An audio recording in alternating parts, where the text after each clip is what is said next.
Urusi imetoa onyo kwa nchi za NATO ikisema kwamba wanahitaji kuzingatia hatari za makabiliano ya moja kwa moja na Urusi. Hii ni kauli ambayo imetolewa na msemaji wa Wizara ya Mambo ya Kigeni Maria Zakharova.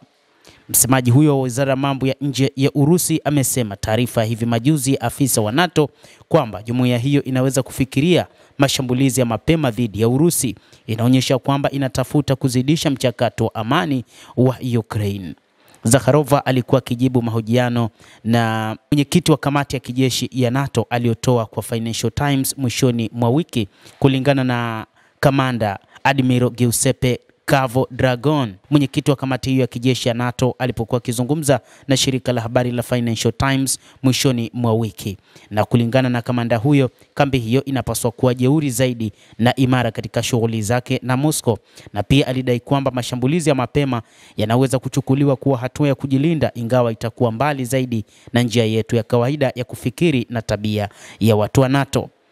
Katika taarifa iliyochapishwa na Wizara ya Mambo ya Nje ya Urusi mnamo Jumatatu, Maria Zakharova alieleza maneno ya Dragon kama hatua za kutowajibika kabisa zinazoonyesha utayari wa umoja huo kusonga mbele kuelekea kuongezeka kwa mzozo katika nchi za Ulaya, ambapo Urusi imesema kwamba wanahitaji kuzingatia hatari ambayo watakumbana nayo kutoka kwa Urusi. Amesema kwamba mataifa haya kuna nyakati yanajitutumua kuona kwamba yana uwezo wa kupigana na Urusi, lakini watambue vita vya Urusi na wao ni vita ambavyo vitakuwa ni hatari mno katika nchi za Ulaya na ulimwenguni kote.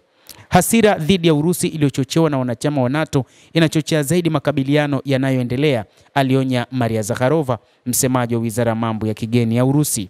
Kauli ya Dragon pia inakanusha uongo kuhusu hali ya kujilinda tu ya kambi hiyo ya kijeshi. Zakharova alisema na kuongeza kuwa NATO haijaficha malengo ya nia yake kwa muda mrefu. Msemaji huyo pia alishutumu umoja huo kwa kutafuta kwa makusudi kuvuruga juhudi zinazolenga kutafuta njia ya kutoka kwa mzozo wa Ukraine. Watu wanaotoa taarifa hizi wanapaswa kuelewa hatari zinazolingana na athari zinazowezekana pamoja na kwa wanachama wa kambi hiyo. Umoja wa Ulaya umezidi kutumia mzaha dhidi ya Urusi ili kuhalalisha matumizi makubwa ya kijeshi, ambapo katika kile walichokiita Rearm Europe kilichowasilishwa mnamo mwezi Machi kinalenga kukusanya hadi euro bilioni 800 sawa na bilioni 933 katika kupanua majeshi ya mataifa ya EU kwa kisingizio cha kukabiliana na madai ya tishio la Urusi. NATO pia ilisukuma wanachama wake kujitolea kutumia jumla ya 5% ya pato la taifa kwenye jeshi katika msimu huu wa joto. Moscow imekuwa ikisema mara kwa mara kuwa haina mpango wa kupambana na taifa lolote katika Umoja wa Ulaya ama katika NATO na haina nia ya kumshambulia mwanachama yeyote, lakini imeonya kuhusu jibu kali iwapo itashambuliwa.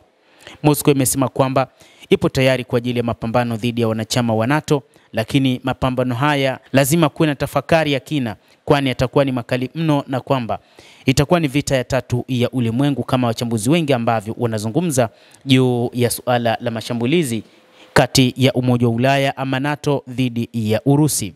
Endelea kutufuatilia mtazamaji, na usisahau kulike, usisahau kucomment, kadhalika na kusubscribe channel yetu hii. Utapata habari hizi kwa mapana kupitia The World News. Mimi ni Adam Hussein. Endelea kuwa nasi wakati wote, endelea kutufuatilia. Utaweza kujua ni nini kinajiri katika ulimwengu.